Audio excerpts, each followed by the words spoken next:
Hello friends, welcome to Cooktales. আজকের recipe ছানার ডালনা।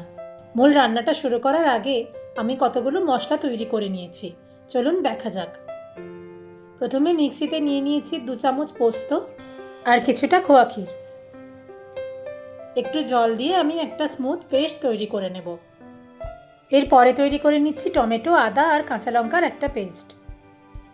এর পরের মশলার জন্য একটা বাটির মধ্যে নিয়ে নিচ্ছি পরিমাণ মতো জিরে গুঁড়ো, ধনে গুঁড়ো, হলুদ গুঁড়ো, কাশ্মীরি লঙ্কা গুঁড়ো আর গোলমরিচের গুঁড়ো। সামান্য জল দিয়ে সব মশলাগুলো মিশিয়ে একটা পেস্ট তৈরি করে নিলাম। সব মশলাগুলো তৈরি হয়ে গেছে। এবার ছানার ডালনা বানানোর জন্য ছানার কোপ্তা বানাবো। তার জন্য ছানার মধ্যে নিয়ে নিয়েছি আদা বাটা, কিছুটা খোয়া ক্ষীর, স্বাদ মতো নুন, কাশ্মীরি লঙ্কা গুঁড়ো, গরম মশলা গুঁড়ো। এর সাথে অল্প একটু ময়দাও দিলাম যাতে কোপ্তাগুলোর বাইন্ডিং ভালো হয়, ভেঙে না যায়। সব উপকরণ একসাথে খুব ভালোভাবে মেখে নিয়ে একটা মসৃণ ডো তৈরি করে নেব। তারপরে এই ডো থেকে এক এক করে কোপ্তাগুলো গড়ে নেব। আমি এখানে কোপ্তাগুলো চ্যাপ্টা করেছি, আপনারা চাইলে গোল গোল বলের আকারেও তৈরি করতে পারেন। কোপ্তাগুলো গড়া হয়ে গেলে আমি তেল গরম করে কোপ্তাগুলো ভালোভাবে ভেজে নেব। এরপরে বাকি রান্নাটা আমি কিভাবে করি তা জানতে আমার ভিডিওটি শেষ অবধি দেখতে থাকুন। ছানার ডালনা আমাদের বাঙালিদের খুবই পরিচিত একটা রান্না।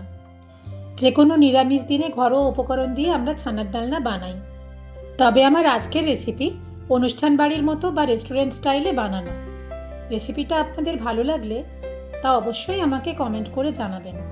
আপনাদের করা একটা লাইক বা কমেন্ট আমাকে নতুন নতুন রেসিপি ট্রাই করতে খুবই মোটিভেট করে। কোপ্তাগুলো ভাজা চলছে। কোপ্তাগুলো এপিট ওপিট করে বেশ লালচে করে ভেজে নিতে হবে। আমি এই রান্নার রেসিপিতে কোন উপকরণ কতটা পরিমাণে ব্যবহার করেছি তা ডিসক্রিপশন বক্সে দেওয়া আছে।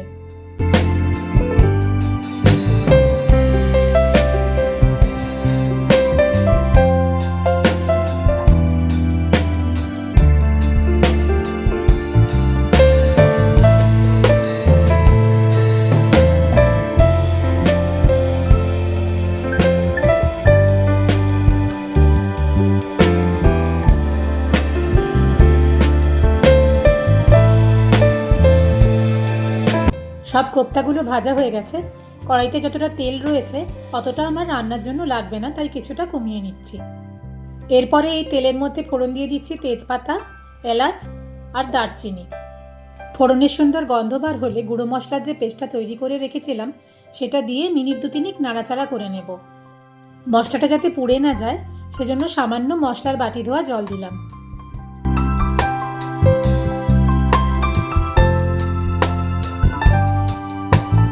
এরপরে টমেটো, আদা আর কাঁচা লঙ্কার পেস্টটা দিয়ে ভালোভাবে কষিয়ে নেব যতক্ষণ পর্যন্ত না মশলার কাঁচা গন্ধটা চলে যায়।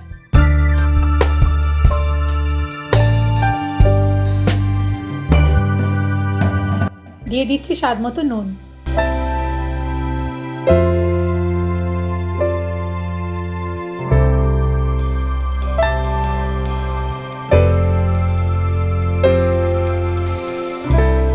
এরপরে পোস্ত আর খোয়া ক্ষীরের পেস্টটা দিয়ে সব মশলা একসাথে খুব ভালোভাবে কষিয়ে নেব।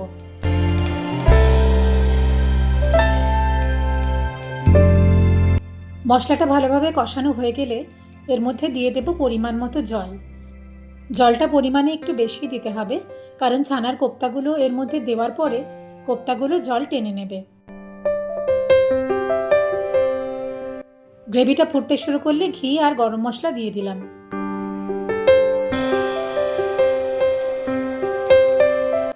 এরপর আগে থেকে ভেজে রাখা ছানার কোপ্তাগুলো দিয়ে মিনিট 3-4 কোপ্তাগুলো গ্রেভির মধ্যে রান্না হতে দেব। তারপর গ্যাসটা অফ করে দিলেই আমাদের ছানার ডালনা রেডি হয়ে যাবে।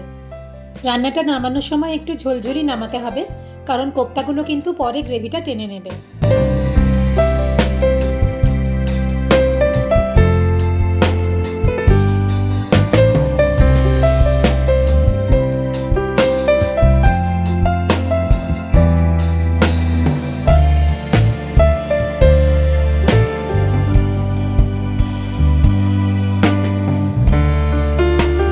তৈরি হয়ে গেছে আমাদের আজকের রেসিপি ছানার ডালনা। এই রান্নাটা পোলাও কিংবা গরম ভাতের সাথে খেতে দারুণ ভালো লাগে। রেসিপিটা আপনাদের কেমন লাগলো কমেন্ট করে অবশ্যই জানাবেন। যদি ভালো লেগে থাকে ভিডিওটা লাইক আর শেয়ার করে দেবেন। আর আমার চ্যানেলটা সাবস্ক্রাইব করতে ভুলবেন না যেন। খুব শিগগির আসছি নতুন রেসিপি নিয়ে। টাটা।